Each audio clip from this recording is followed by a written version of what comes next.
در سالی که گذشت برنامه‌های راهبردی ورزش دانش آموزی همچنان زیر سایه کرونا چیده شد. با واسطه کرونا و تغییر سبک زندگی که حادث شد، میزان چاقی بچه‌ها از مرز 33% عبور کرده و این واقعا یه نگرانی جدیه. اما همین مسئله مدیران رو برای برنامه‌ریزی‌های اورژانسی بسیج کرد.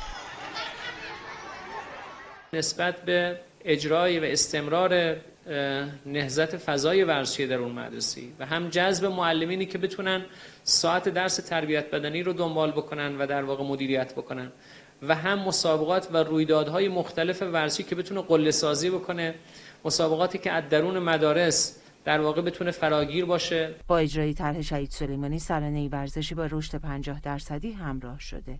قریب 800 فضا مرمت شد و بیش از 3000 فضا ایجاد شد. در قالب این طرح 1884 زمین چمن در مدارس ایجاد شد. مضافاً اینکه حدود 500 اتاق ورزش برای دانش آموزان دبستانی به ویژه برای مدارس دخترانه ایجاد شد. حالا قرار دانش آموزان ورزش صبحگاهی رو با نوای یاد و نام امیرالمومنین علیه السلام برگزار کنند. دانش آموزان دوره ابتدایی کلاس 4م، 5م و 6م آموزش مرشدخوانی رو انجام میدن. بعد از یه دوره آموزشی که توسط همکاران ما انجام میشه و مرشدهای در واقع عزیز ما انجام میشه، وارد مدرسه میشن و زنگ صبحگاه ورزش زورخانه‌ای رو در واقع شروع میکنن. کشاندن پدران و مادران به زمین بازی در قالب طرح شهید خرازی از دیگر راه‌های توسعه مهارت‌های ورزشی دانش آموزانه.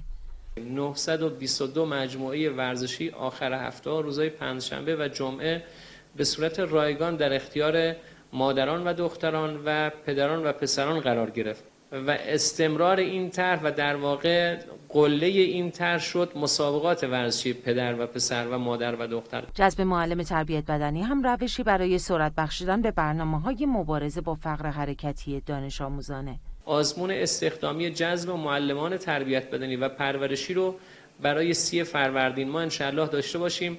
در قالب در واقع این آزمون حدود 4170 نفر معلم تربیت بدنی و 6000 نفر معلم تربیت بدنی و پرورشی جذب خواهند شد. روند فعالیت‌های ورزشی دانش آموزان به مسابقات داخلی ختم نمیشه و قراره و امسال بیاری خدا اعزام مسابقات دانش آموزان و مسابقات بین‌المللی رو خواهیم داشت در قالب تیم‌های ملی دانش آموزی که بعد از چند سال خوشبختانه احیا شد و از سر گرفته شد. اعزام این دانش آموزان و مسابقات ملی که میتونه هم پشتوانه خوبی برای ورزش ملی و قهرمانی کشور باشه و هم میتونه به گسترش ورزش دانش آموزی و انگیزه دانش آموزان برای حضور در فعالیت‌های ورزشی کمک بکنه. اما زیرساخت‌های رسیدن به این اهداف و چشم‌اندازها داریم. یک اینکه معلمامون به اون مهارت لازم برسن که بتونن آموزش بدن دانش آموزا رو. دو، تجهیزات امکانات ورزشی برای معلمینمون، برای دانش آموزانمون در اختیار مدارس بذاریم که بتونن این موضوع رو دنبال بکنن. یک ایدی برای دانش آموزان داریم. ایدی که آقای رئیس جمهور ابلاغ کرده رو من عنوان میکنم. دانش آموزان قهرمان ما در رشته تربیت بدنی، دانش آموزان قهرمان در رشته‌های ورزشی درس خوند باشن انشالله و اون صلاحیت‌های معلمی رو هم داشته باشن. بدون کنکور میتونن دانشگاه فرهنگیان پذیرش بشن و بعد انشالله در شغل شریف معلمی بتونن منشأ خدمت و اثر برای دانش آموزان باشن. انسی ورزنده، خبرگزاری صدا و سیما.